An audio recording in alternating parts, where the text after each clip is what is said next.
quando o assunto é dieta, tem sempre alguém para dar palpite. Mas o que funciona para um pode não funcionar para outro. Então, como ter sucesso no emagrecimento?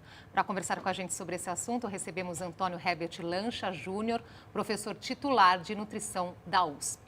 Obrigada por ter aceitado o nosso convite. Obrigado você, é um prazer estar aqui no JC. No seu mais recente livro, O Fim das Dietas, você coloca aqui que cada pessoa ganha e perde peso de um jeito. O que explica isso, né? Porque sempre tem, né, essa questão do palpite. Funcionou para mim, vou te passar a fórmula milagrosa. Exatamente. E muitas vezes não funciona para outra pessoa. Não funciona, Andresa, porque nós todos temos uma história da alimentação ao longo da nossa vida. Então, todos nós lembramos aquela comida que a nossa avó preparava no domingo, aquela lasanha que era uma delícia. E muitas vezes, cortar esse alimento pode representar um corte muito mais profundo do que apenas carboidrato, lipídio e proteína.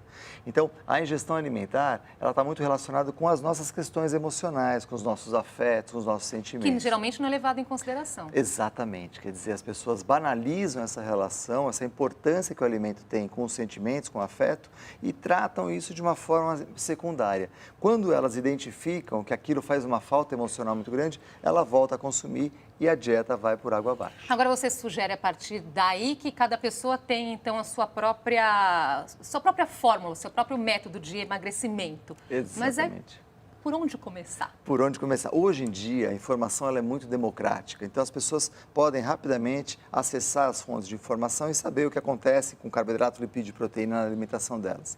O que nós estabelecemos é que a pessoa precisa de 3 coisas importantes. Primeiro, ela precisa de um relacionamento com um profissional que ajude ela a fazer essa mudança.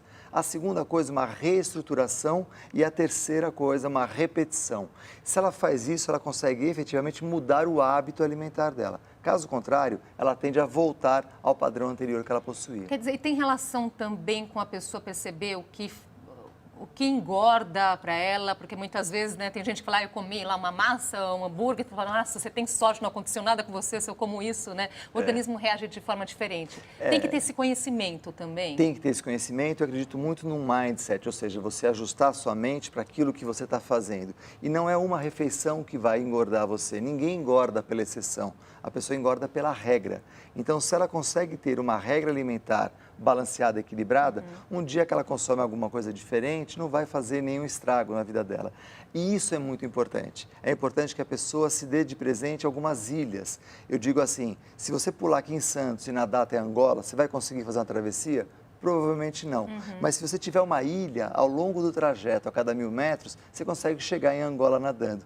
É como a mudança da alimentação. Quer dizer, é incluir algum tipo de prazer também nessa caminhada, vamos dizer assim? Exatamente. Eu falo que tem que ter o dia da sua alimentação de luxo, né? Algumas pessoas falam lixo, eu falo, não é lixo, é luxo, porque a alimentação é uma coisa muito valiosa, muito importante para nós. Então, o alimento que você come com prazer, na sua relação afetiva, na sua família, isso traz um ganho emocional muito grande e não vai fazer você engordar. Vai, então, ao caminho contrário do que a gente vê das dietas restritivas, que eliminam completamente grupos de alimento, é isso? Exatamente. Não tem um alimento responsável por fazer as pessoas engordarem e emagrecer, mas sim o conjunto da obra. Se essa pessoa identifica que nesse conjunto alguns alimentos se destacam um pouquinho mais, ela não precisa retirar ele pode perder a importância e com isso ela consegue ter sucesso e manter isso por um período maior. E que papel tem a balança nesse processo? Ela é aliada ou não? Até você pode ver que na capa a gente coloca quase que um X na balança, né? Exatamente. Eu diria que a balança ela é um inimigo, porque a balança ela mede massa, ela não mede gordura, ela não mede músculo. Então é mais interessante a pessoa usar a roupa que vai avaliar o volume dela, e essa roupa consegue identificar se ela engordou ou emagreceu do que a balança. Por quê? A gordura, no mesmo peso que o músculo, tem um volume maior. Ao emagrecer, você perde, então, volume e não necessariamente peso. Muitas vezes a pessoa, né, entra nessa dieta aí com um objetivo para entrar num vestido, né? A gente estava comentando, então, para ir num casamento X, né? Exatamente. E depois volta a engordar. Exatamente.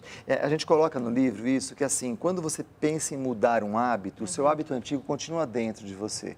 Então, é esperado que, ao tentar mudar o seu hábito, você tenha pequenas recaídas. E isso é normal, tudo bem. Então, tratar essa mudança de hábito como pequenas recaídas ao longo do processo, faz parte do processo de mudança. Agradeço muito sua participação aqui hoje com a Eu gente. agradeço. E mais sobre esse assunto aqui no livro O Fim das Dietas, do Antônio Herbert Lancha Júnior. Muito obrigado.